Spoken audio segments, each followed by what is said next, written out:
Bien petite sœur au blanc manteau, bien c'est la balade des copeaux. Bien petite girl in red blue jean, bien c'est la descente au fond de la mine. Bien non grand chuter du désespoir, bien non visiter mes lames noires, bien non chevaucher les grands rouleaux et passer la tête dans un étau. Bien petite femme de Saint-Tropez, nous on fume la came par les cheminées. Et si le bonheur n'est pas en retard, il arrive avec son gros cigare. Allez, on tient le coup. Viens dans ce pays. À toi, viens voir où j'ai grandi. Tu comprendras pourquoi la violence et la mort sont tatoués sur mes bras comme tous les corps. Pour tout leur pardonner et me tenir tranquille, il faudrait renier les couteaux de la vie. Fermeture et suppression d'emplois à Lorfonte et Lormine, réaction et dossier complet dans ce journal. Le Saint ferme 2 hauts fourneaux à Ucange, Lormine ferme une mine de fer à Méry. Conséquence, 600 suppressions d'emplois en Lorraine. Cette annonce faite hier par Francis Maire, PDG d'Usinor Sassilor, est l'une des incidences du plan de restructuration de la sidérurgie lorraine. Bien évidemment, dès qu'elle a été connue, donc dès hier soir, cette annonce a provoqué la colère des salariés. Sans parler de violence, la nuit n'a pas été calme.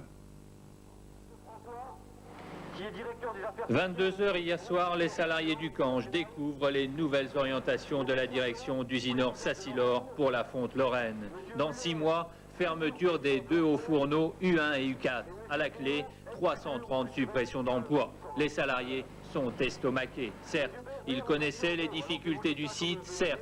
Dans le moyen terme, ils prévoyaient une fermeture, mais jamais la sidérurgie ne les a habitués à une mesure aussi brutale. Une décision au bazooka, conclura un syndicat. Après avoir fermé les entrées, action commando sur les voies ferrées internes à Lorfonte. 2 heures, un convoi chargé de minerais en provenance de Romba s'annonce. Il transporte de l'aglou, un minerai précuit vers le site de Patural. L'ensemble est stoppé. Aussitôt, le groupe se rue sur les wagons. Les 2000 tonnes se retrouvent sur les voies en quelques minutes. Simon, tu sais, tout est par terre, tout le trail est ouvert, Popol. Hein.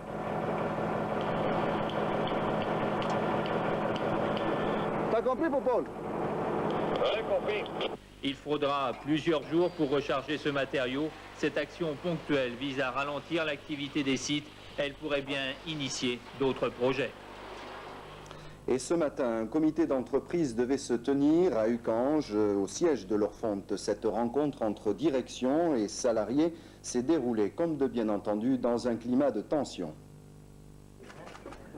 Premier contact tendu au cours de ce comité d'entreprise avec le futur PDG de Lorfonte, Jean-Claude Muller. Au cours de ce CE, la direction doit communiquer officiellement les orientations du groupe Usinor Sassilor. Les délégués souhaitent que cette réunion soit exceptionnellement publique, refus des dirigeants. Le débat s'enlise, les représentants syndicaux refusent de siéger tant que Paris ne sursoit pas à sa décision d'hier. Une décision inacceptable.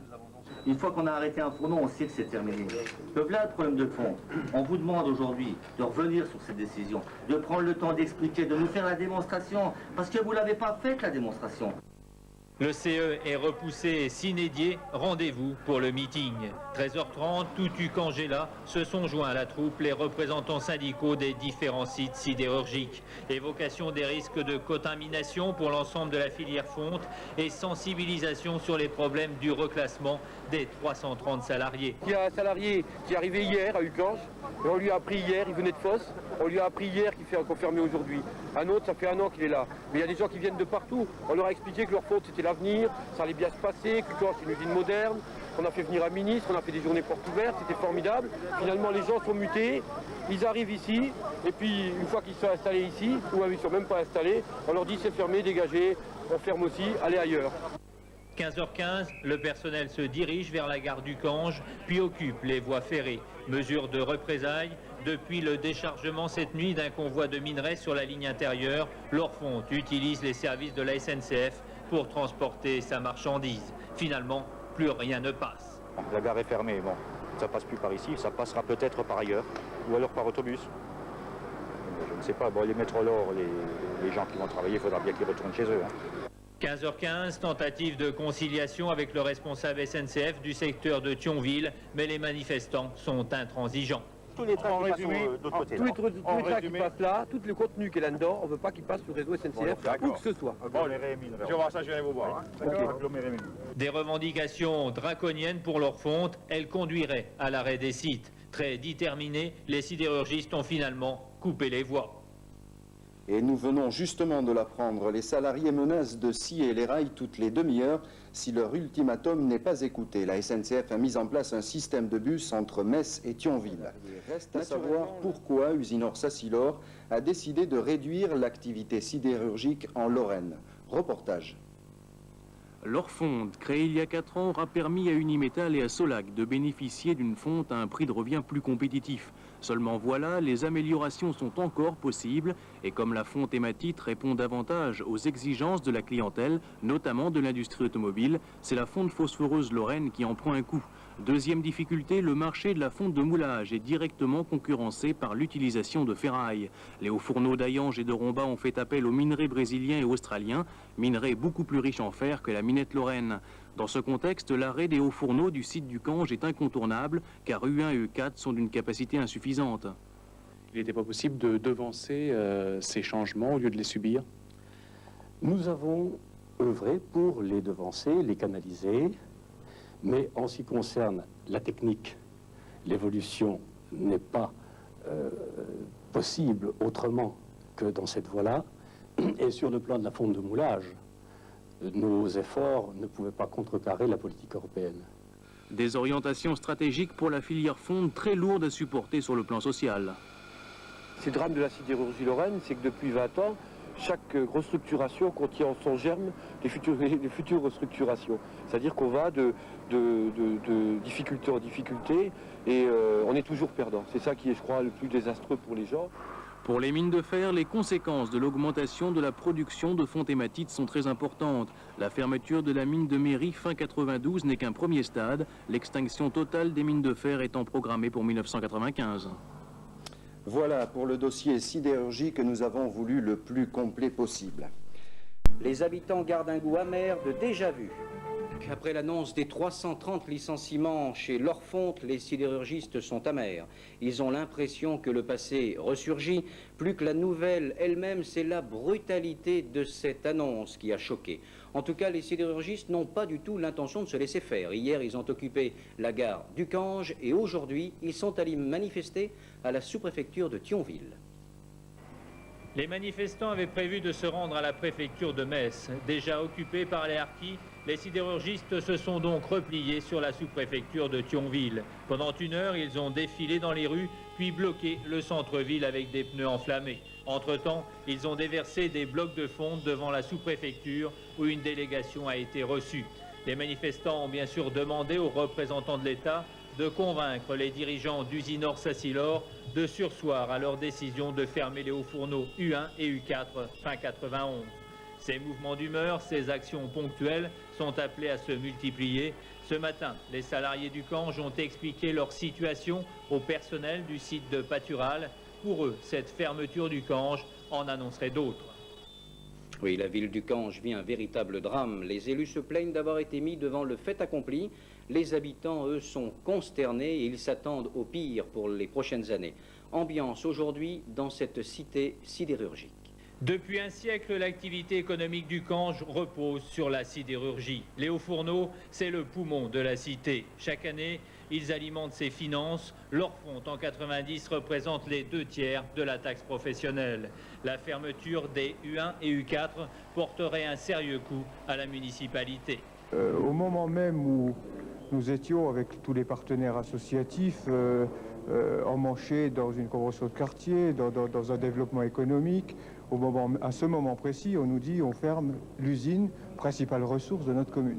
Plusieurs dizaines de PMI vivent aussi de la sidérurgie. Au fil des ans, les entreprises locales de sous-traitance ont pris en charge une partie des activités de l'Orfonte. Manutention, nettoyage, transport des matériaux, entretien des voies intérieures. Cette fermeture rime là aussi avec suppression d'emplois. Actuellement, nous travaillons pour l'Orfonte du Cange à raison d'une équipe d'un chef et 4 ouvriers, ce qui représente 5 ouvriers à l'année sur ce site. Et donc cette fermeture va nous vous obligez à supprimer ces 5 emplois en fait. La réduction de l'activité économique aura évidemment des répercussions sur tous les commerces de la ville. Sans un sérieux plan de création d'entreprises, Ucange pourrait connaître un vaste déclin. Cet après-midi, une délégation d'élus mosellans ont rencontré à Paris le PDG d'Usinor Sassilor et Fer3-Lorraine était là. Madame, Monsieur, bonsoir. Le travail a donc repris ce matin à l'usine Lorfonte d'Ucange. Depuis le 25 juin, depuis l'annonce de la fermeture des 2 hauts fourneaux d'Ucange, mais également de la fermeture de la mine de fer de Méry, eh bien, le personnel avait cessé le travail à Lorfonte. Il faut dire que ces 2 fermetures vont entraîner 610 licenciements. Le travail a donc repris ce matin à Lorfonte, mais le climat social, lui, reste extrêmement tendu. Premier témoin de la reprise du travail, ce panache près du U1. Après 6 jours de grève, direction et syndicats entament des négociations ce matin. Les salariés veulent la levée des sanctions, une garantie de travail de 2 mois pour les intérimaires et le paiement des jours de grève. Les 2 premières revendications sont satisfaites, mais le personnel devra a priori rattraper les heures perdues dans les prochains mois. Le pas franchi est cependant suffisant. Dès 10 heures, les ouvriers se remettent au travail. Cette reprise de travail, c'est pas du tout une démission. On n'a pas au fourneau, c'est pas une gamelle qu'on met sur le feu. C'est un outil délicat. Il faut être capable de l'entretenir, il faut être capable de l'arrêter dans de bonnes conditions. Donc on ne peut pas faire une grève avec un haut fourneau comme on peut le faire dans une entreprise automobile, etc. Quelques salariés ont boudé cette reprise. Ils estiment que le mouvement n'est pas assez dur. Mais l'ensemble des syndicats voulaient avant tout mener des actions populaires avant les vacances pour mieux mobiliser les troupes en septembre. Et cet après-midi, quelques collégiens du CES Jean Moulin sont venus spontanément soutenir le mouvement et vivre de plus près une grève. On n'improvise pas une grève comme ça. Il faut préparer, il faut que les gens soient... Il a fallu des tas de... Il faut vous imaginer que depuis 6 jours, la plupart des militants de tous les syndicats, s'ils dorment 2 ou 3 heures par nuit, c'est beaucoup. Et donc il a fallu qu'on prépare tout ça. Ils n'ont pas toujours des parents à leur fonte, mais ils ont conscience que l'usine, c'est le cœur d'Ucange. Sans elle, la cité se meurt. Donc vous êtes prêts à sécher les cours pour venir là? Quand même pas, mais ça arrange avec les professeurs pour venir avec plus d'élèves. Ce sera déjà ça. Vous pensez que la jeunesse, ça peut peser là sur les décisions des... Peut-être qu'ils verront que nous, les jeunes, on s'intéresse aussi à l'usine, qu'on ne veut pas que ça ferme. Épuisés, une partie des salariés révèle de vacances, tout en pensant reclassement ou mutation difficile. Les syndicats envisagent septembre et mobilisation des énergies. Pour eux, cette restructuration est avant tout politique, elle n'a pas de fondement industriel. Pendant 20 ans, la fonte de moulage a rapporté de l'argent à tout le groupe Usinor Sassilor. C'est la 2e année où on a des difficultés. Si M. Maire ou ses prédécesseurs avaient réagi de la même façon sur le reste de la sidérurgie, en disant on perd de l'argent, on ferme, ça fait longtemps qu'il n'y aurait plus de sidérurgie en Europe. Enfin en France, déjà sûr, presque tout dans toute l'Europe. Pour l'ensemble de la sidérurgie lorraine, une chose est sûre, l'horizon s'obscurcit une nouvelle fois.